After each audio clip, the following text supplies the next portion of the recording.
우리 주위엔 나라를 위해 공헌하고 희생한 영웅이 많습니다. 대한민국 국민이라면 이들을 언제나 잊지 않고 보답하는 것이 의무인데요. 갑자기 급증 내려지가지고 지금 말이 잘 안 돼요. 빛나는 공훈을 세웠지만 예상치 못한 차별로 어려워하는 이들이 있습니다. 그래서 나선 오늘의 숨은 일꾼. 오늘 오후에 방문 드린다고 말씀드렸는데 국가를 위한 희생과 헌신, 그 가치를 높이 인정하고 합당한 대우와 보상을 위해 발로 뛰는 이 사람인데요. 국가보훈처 복지정책과 황윤진 사무관입니다. 그가 요즘 관심을 두는 건 국가 독립유공자가 받는 기초연금 문제.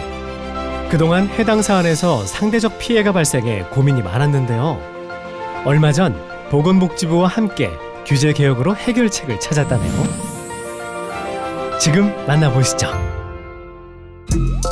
오늘의 주인공, 올해로 3년 차, 아직은 해병아리 공무원 황윤진 사무관의 일상을 함께 하려고 하는데요. 어디 가는 길이세요? 이번에 이제 8월 1일에 기초연금법 시행령이 개정되면서 그 후에 이제 어떻게 진행되는지, 그리고 또 앞으로 더 나아갈 점은 무엇인지, 보완점은 무엇인지 이런 등등 협의할 게 있어서 보건복지부로 가고 있습니다. 국가보훈처와 보건복지부의 긴밀한 협력으로 마련된 기초연금법 시행령은요, 국가 독립유공자의 생계 보전을 위해 기존 보훈급여금의 기초연금 수급률을 확대하는 등의 개선을 이끌어냈는데요. 선생님 안녕하세요. 유공자들에게 일반 복지보다 한 단계 더 높은 정책적 배려가 가능해진 거죠. 기초연금법 시행령 개정됐잖아요. 그래서 아마 많은 대상자분들께서 수혜를 받고 뭐 그러셨을 것 같아요. 혹시 뭐 그런 말씀, 민원 전화나 이런 게 많이 오나요? 보험급여 관련해가지고 좀 더 보상을 해달라라는 민원들이 좀 많이 있었었는데요. 8월 1일 이제 시행령도 개정이 되고 고시도 이제 개정이 되면서 그런 민원은 좀 많이 줄어든 것 같아요. 법령 시행 전엔 한 전몰군경 유족이 의료급여를 지원받기 위해 그동안 받아오던 보훈급여를 포기한 안타까운 경우도 있었습니다. 아울러 국가 독립유공자들이 받는 보훈 보상금을 기초연금 소득 인정액에서 제외하는 기초연금법 시행령 개정안이 의결됐습니다. 기존에는 보훈 보상금이 소득으로 인정돼 유공자들이 기초연금 수급 대상에서 제외되는 경우가 많았습니다. 하지만 달라진 제도를 살펴보면요. 예를 들어 국가유공자 6급 1항 A의 경우 보훈보상금 158만 1,000원과 보상금 외의 소득 인정액이 30만 원이라고 가정할 때 기존엔 선정기 중에 180만 원을 초과하여 기초연금 수급 대상자가 아니었죠. 이번 개정된 법령으로 지금은 소득 인정액이 145만 1,000원이 되면서 기초연금액 30만 7,500원을 전액 지급받게 됐습니다. 이 기쁜 소식을 직접 전하기 위해 다시 길을 나섰습니다. 아무래도 복지 정책을 실질적으로 하기 전에 앞서서 뭐 대상자분들을 만나기도 하는데 자주 있는 일은 아니고요. 이번에 이제 시행령 개정이라는 큰 규제 혁신이 있었으니까 그거에 대한 효과성이나 이런 부분에서 확인하러 지금 방문 가고 있습니다.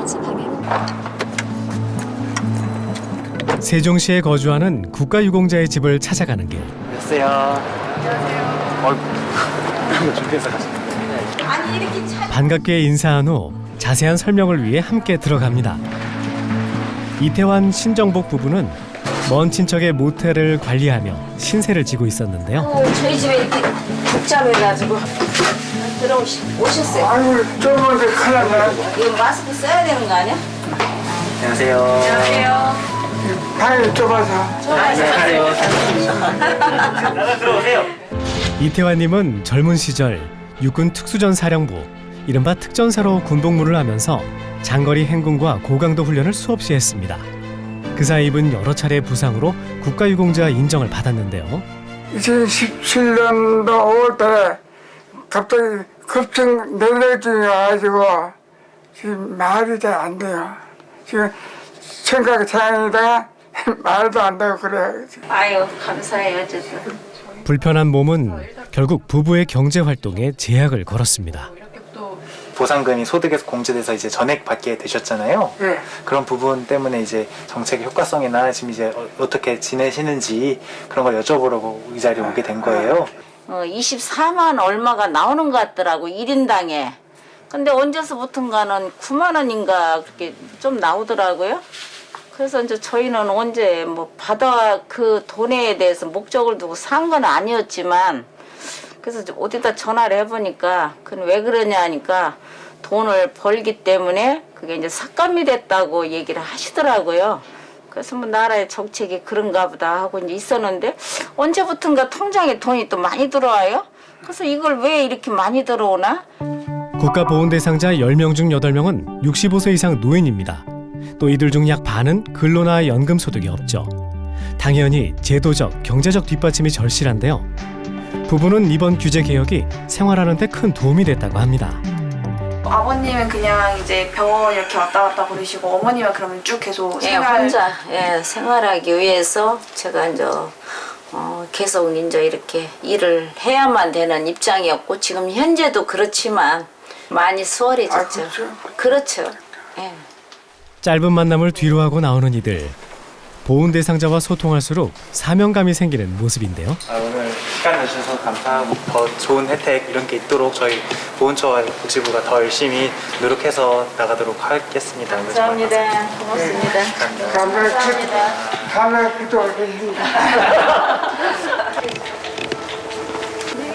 감사합니다. 파이팅! 이태환님의 따뜻한 배웅에 더욱 힘을 얻습니다. 이제 다음 보훈 대상자와의 미팅을 위해 자리를 옮깁니다. 저 혹시 신광수 선생님 되세요? 신광수 선생님 아니세요? 아, 예, 안녕하세요. 서보훈처 복지병센터 황민진입니다. 네? 몇 년 다녔어요? 전몰군경 유족 신광수님을 만났는데요. 오래됐어요. 아, 그래요? 저 처음 아버지 얼굴도 모르지. 그러니까 전사하셨으니까 할아버지 할머니가 다 태운 거예요, 사진을. 그러니까 아버님께서 그 이제 6.25 전쟁 참전하셔가지고 이제 거기서 이제 전사하신 거죠. 네, 그렇죠. 혹시 어떤 전투셨을까요? 강원도 금화 전투. 금화 전투. 네. 지난 1953년 6.25 전쟁에 참전해 국방의 의무를 다하고 세상을 떠난 아버지. 비록 아버지의 얼굴은 기억이 없지만 그의 용맹함은 훈장으로 남았습니다. 그 덕에 전몰군경 유족으로 보훈 대상에 이름을 올렸는데요. 그 역시 이번 법령 개정으로 기초연금이 크게 증액돼 혜택을 받았습니다. 국가보훈처와 보건복지부가 두 손을 맞잡아낸 알찬 결실이죠. 이 기초연금 제도와 또 기초연금법 자체가 이제 복지부의 제도고 복지부의 법이므로 우리 국가유공자분들께 그런 소득 공제를 해주시는 부분은 복지부에서 나서서 해주셔야 되는 부분이 있었습니다. 그래서 저희가 복지부의 협업을 진행해서 이번에 개정을 이뤘고요. 복지부에서도 이번 개정에 대해서 그 정당성과 그분들께 예우를 해야 된다는 차원을 굉장히 공감을 많이 해주셔서 나름 원활하게 협의가 잘 이루어져서 잘 개정이 진행이 되었습니다.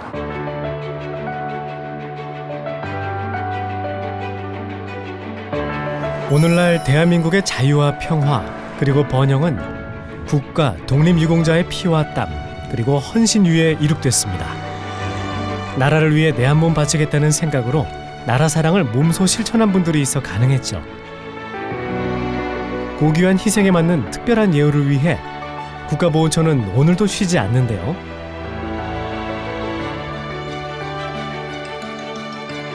기초연금 소득 산정 시 보훈급여금 일부 제외는 잘 매듭지었지만 아직 넘어야 할 산이 많답니다. 그래서 이른 출근을 한 모양인데 원래 몇 시에 나와요? 오늘 8시 정도 나왔고요. 오늘 서울 출장이 있어가지고 평소보다 조금 빨리 출근했습니다. 과장 이제 출장 가야 돼요. 네, 갑시다. 네. 국가보훈처와 외부 자원을 연계하고 보훈 대상자를 위한 행사 개최를 위해 최근 출장이 늘었다는데요. 정부기관뿐만 아니라 민간기관에서도 되게 저희 국가유공자를 위해서 많은 후원을 하고 싶으신 분들이 되게 많아요. 근데 이제 마땅히 어떤 거를 해야 될지, 어떤 대상자를 연결해야 될지 이렇게 모를 때 저희가 이제 그런 부분을 잡고 또 이제 필요한 부분과 연계를 해주는 부분을 저희가 담당하고 있고요. 그 외로 또 이제 저희가 어떤 대상자들한테 이런 후원이 필요한 것 같다라고 했을 때 그 니즈가 맞는 기관과 함께 이제 얘기해 나가고 있습니다. 이날 도착한 곳은 서울의 한 한방병원. 지난해 독립유공자 100명을 대상으로 진행한 한방 의료진료 지원이 반응이 좋아 올해 역시 추진하기 위해 나선 겁니다. 잠시 환담 후 자세한 일정과 규모, 지원 내용 등을 하나씩 논의하는데요. 6.25 참전 유공자 100명을 대상으로 1인당 300만 원 상당의 의료 서비스를 제공할 계획입니다. 지난 6월 체결한 협약을 통해 국가보훈처는 대상자를 추천하고 병원 측은 선정된 이들에게 의료 지원을 이어나가는 건데요. 다들 너무 좋아하시겠습니다.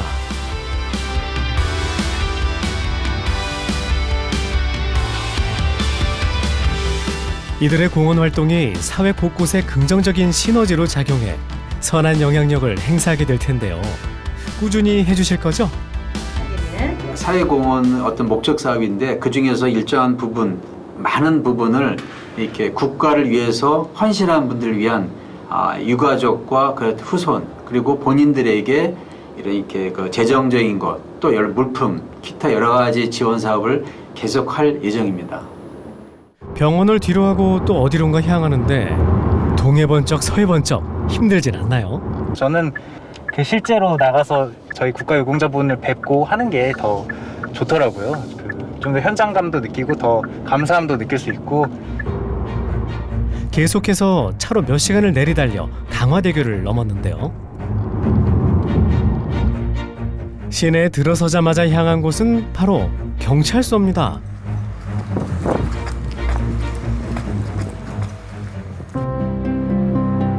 해마다 경찰청이 선정하는 경찰 영웅을 보기 위해서인데요. 올해 순직 9주기를 맞은 고 정옥성 경감을 흉상으로나마 마주합니다.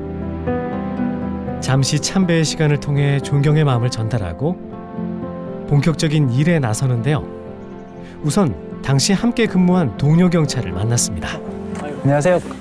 국가보훈처 복지정책과 황현진입니다. 예, 남규철입니다. 네, 반갑습니다. 예. 정옥성 경감님 흉상을 뵙고 있었는데 혹시 예. 같이 근무도 하셨었나요? 직장 동료이면서 친구이자 예, 그런 관계이죠. 예, 오랜 시간 같이. 예. 고 정옥성 경감은 지난 2013년 3월 1일 바다에 투신한 시민의 생명을 구하기 위해 구조 활동을 벌이다 순직했는데요. 정옥성 경감은 그 파출소에서 그 현장 근무를 하고 있었어요. 그때 이제 자살 기도자가 있다라는 신고를 받고 현장으로 출동을 했습니다. 그래서 자살 기도자를 만나서 설득하는 와중에 이 자살 기도자가 바다로 뛰어들었고 그 뛰어드는 그 자살 기도자를 갖다가 구하기 위해서 그냥 반사적으로 뛰어 들어갔던 거죠. 결과적으로 안타까운 일이 발생했습니다. 국민이 바라는 참된 경찰 정신을 실천했던 고 정옥성 경감. 국가와 사회 정의를 위해 살신성인의 정신을 몸소 실천한 의인이었습니다. 경찰관이라는 직업 자체가 굉장히 좀 위험한 곳에 많이 노출이 되다 보니까 그 현장에서 일하던 그 순직을 하게 되면 어떤 입직에 관계없이 들어와서 1년이 되든 10년이 되든 30년이 되든 그 대우는 똑같아야 된다라고 생각이 돼요. 오랜 근무를 했으니까 좀 더 뭐 어떤 혜택을 더 준다거나 뭐 이런 것이 아니라 갓 시작한 그 직원이 굉장히 안타까운 결과를 당했을 때 직장생활 얼마 안 했으니까 돌아가는 혜택이 얼마 안 된다가 아니라 그 직원도 똑같이 정말 불편함 없이 가족을 잃었다는 것은 굉장히 큰 절망감이잖아요. 그 절망감을 갖다 어떤 금전적인 것으로다가 다 해결해 줄 수는 없지만 그래도 아쉬움은 좀 없어야 되지 않나. 그래서 동료 경찰과의 대화로 보훈의 진정한 가치와 의미를 다시금 깨닫는 모습인데요. 국가 보훈을 일임하는 한 사람으로서 조금은 더 성장하는 자리가 되겠죠?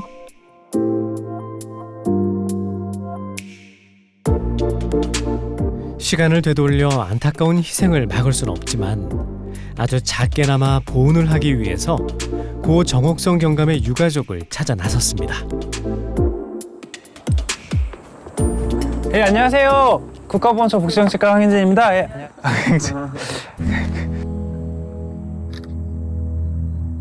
여전히 집안을 채운 고인의 흔적을 살피며 느끼는 바가 큰데요. 국가를 위해 산화하고 청춘의 한을 조국의 가슴에 묻고 희생자와 유족으로 살아가는 현실을 마주하는 순간 보훈 대상자의 명예와 긍지를 지켜주기 위해 역량을 다해야겠다는 결심을 한 번 더 하게 되는 거죠. 서류로만 접하던 이런 저희 국가유공자나 유공자의 유족분의 집에 오게 되면 뭔가 정말 내가 컴퓨터에서 보는 게 아니라 실제로 이분들은 살아 계시고 정말 내가 최선을 다해서 예우를 해드려야 되는 분들이다라는 걸 느끼고요. 국가유공자분들의 그 집을 올 때는 항상 약간 마음이 더 이렇게 차분해지고 더 다짐하게 되는 것 같습니다.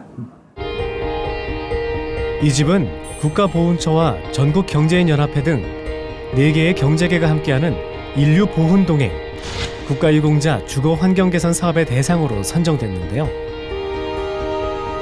미리 꼼꼼한 사전 점검을 통해 보수 범위와 규모를 파악해 둡니다.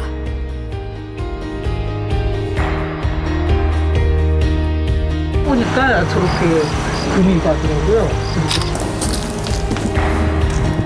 그렇죠. 사진으로 기록을 남겨두는 것도 필요하죠. 금이가 있네요. 여기가 다 일단 이런 외벽 보수가 일단 필요하겠네요. 외벽 보수.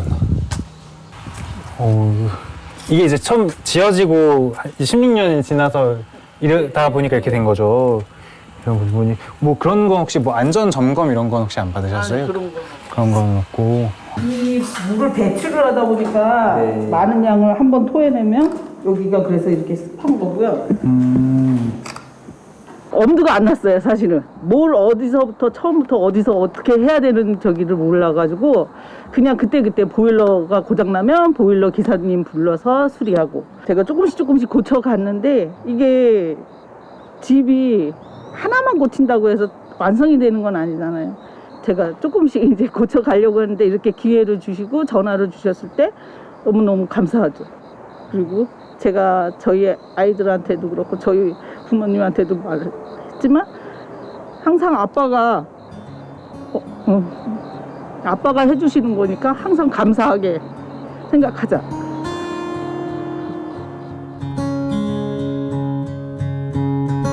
고인이 생전에 배우자와 함께 지은 집이라 20여 년이 다 되어 가는데요. 그래서 곳곳에 세월의 흔적이 짙게 남아 있습니다. 곧 있을 개선 사업에선 주택 외벽의 균열과 단열이 부족한 지하실 등을 집중적으로 손볼 예정인데요. 저희는 뭐 어떤 특정한 부분을 그렇게 여건 개선이 필요한 것이 아니라 정말 그곳에 사는 분이 제일 필요한 부분을 보수하는 것이 가장 목적입니다. 그래서 이번에 보니까 일단 외벽 보수가 지금 이제 지어진 지 거의 20년이 다 되는 집이다 보니 많은 균열이 있는 것을 확인했고 샤시라든지 이런 부분이 이제 단열 처리 같은 것이 오래되고 하다 보니 부족한 부분이 있는 것 같습니다. 그래서 그런 부분을 전문 인테리어 업자와 함께 이제 다음에 다시 실사를 동행했을 때 그런 부분을 중점적으로 보수해달라고 요청하도록 하겠습니다. 올해 총 2억 원의 예산을 통해 진행하는 인류보훈동행 사업. 지난 8월에도 이미 한 차례 진행한 바 있죠. 서울 암사동에 있는 최명수 애국지사의 외손녀인 이성자님이 거주하는 자택을 수리했는데요. 대상자의 일상에 와닿는 진짜 보훈입니다. 주택 사전 점검 후 며칠이 지난 뒤 다시 찾은 인천 강화경찰서. 본격적인 주거 개선 사업의 시작에 앞서 많은 사람들이 한자리에 모였습니다. 크게 해가지고 길게 말씀 안 하셔도 되고요. 네, 짧게.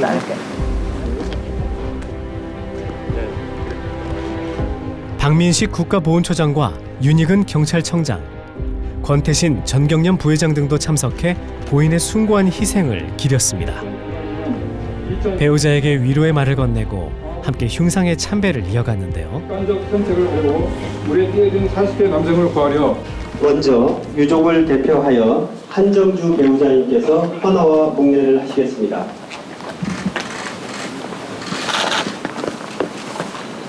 목령. 추모 행사를 통해 고인이 평안히 잠들기를 말없이 바라봅니다.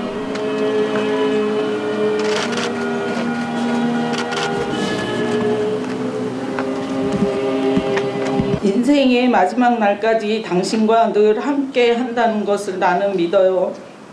당신이 보여준 용기와 희생, 다시 만날 그날까지 잊지 않을게요. 경찰 영웅은 전국의 경찰관들로부터 공모를 거쳐 교수와 역사 전문가 등의 심의로 선정하는데요. 자신의 안위보다 국민의 안전을 우선시한 현장의 영웅을 오래 기억하기 위해서죠. 저희 이제 제복을 입고 국가와 국민을 위해서 헌신하는 우리 경찰관들의 어떤 숭고한 희생이나 헌신을 우리 경찰관뿐만 아니고 전 국민들이 잊지 말고 기억하자 하는 그런 취지입니다. 그래서 시작이 됐고 이게 우리 경찰 내뿐만 아니고 국가적으로도 국가보훈처에서도 이런 어떤 그 희생하신 우리 경찰을 잊지 않고 이렇게 의미를 부여해서 기억해 주시는 거에 대해서 청장으로서 굉장히 감사하게 생각을 하고 남아있는 경찰관들이 훨씬 더 긍지와 자부심을 가지고 헌신할 수 있는 계기가 될 것 같습니다. 제복 입은 영웅이 존중받는 나라, 그것이 국가보훈처 그리고 국민 모두가 꿈꾸는 내일인데요. 진정한 국가유공자 고 정순옥 경감을 위해 우리는 무엇을 더 고민해야 할까요?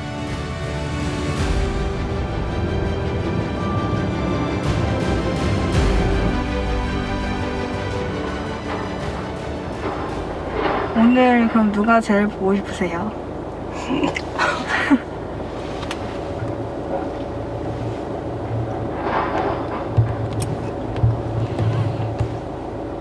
그래도 우리 신랑이지. 저 내일 결혼기념일인데.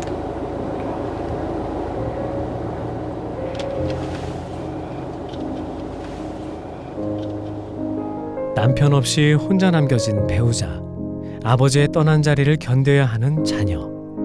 이들의 아픔을 대신할 수는 없어도 최대한 그 빈틈을 메우려는 노력이 필요할 텐데요.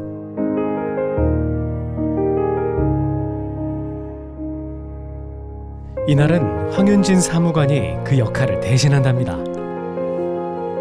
오래된 나무 그네를 함께 보수하며 심심한 위로의 제스처를 건네는데요. 한번 훑고 여기를 쭉 바르시면 돼요. 그리고 나무가 서툰 솜씨지만 그 따뜻한 마음만큼은 진심이 느껴집니다. 물론 당연히 전문 인테리어 업자분이 오셔서 이런 부분을 둘러보시겠지만 그래도 제가 도움이 될 수 있는 최소한이라도 도움이 될 수 있는 부분이 있다면 도와드리고 싶어서 한번 말씀을 드렸고 그래서 같이 페인트 칠을 하게 되었습니다. 아, 그럼 거의 이게 뭐 10몇 년 된 금액이네요. 됐고요. 의미가 있어가지고 이렇게 낡았는데도 버리지 못하고. 네. 되게 추억이 많으시겠어요. 여기 같이 뭐 정호성 경관님도 계셨을 때도 같이 타셨을 거고. 네. 짧은 시간, 어느새 깔끔한 모습을 되찾은 그네. 누가 보면 별거 아닐 수 있는 작은 정성이지만 이 모습이 바로 진짜 보온 아닐까요? 특구여건 개선 사업을 시작하게 된 것도 단순히 그냥 삶의 질 향상뿐만 아니라 그곳에 이제 남겨져 있는 기억, 추억 이런 것들을 기억하려고 한 부분이 있는데 생각보다 결과물이 괜찮은 것 같아서 참 다행입니다. 흔히 교육은 100년 대계, 문화는 1000년 대계, 보훈은 10,000년 대계라 합니다. 그 중요성을 아무리 강조해도 지나치지 않기 때문이죠. 앞으로도 공정하고 누구나 납득할 수 있는 논공 행상을 위해 숨은 일꾼들의 노력은 계속됩니다. 인류보훈이라는 것은 국가가 끝까지 책임을 진다. 이때 책임진다는 것은 물질적으로 책임지는 것뿐만 아니라 정신적으로, 마음으로 예우하고 존중하는 사회 분위기를 만든다. 대한민국을 위해서 제일 헌신한 분들 우리가 책임지고 또 그 희생에 보답하는 그런 행동에는 정부와 민간이 누구나 가릴 것 없이 손을 잡고 함께 보답하는 것이 가장 선진 보훈의 그런 모습이라고 생각을 합니다.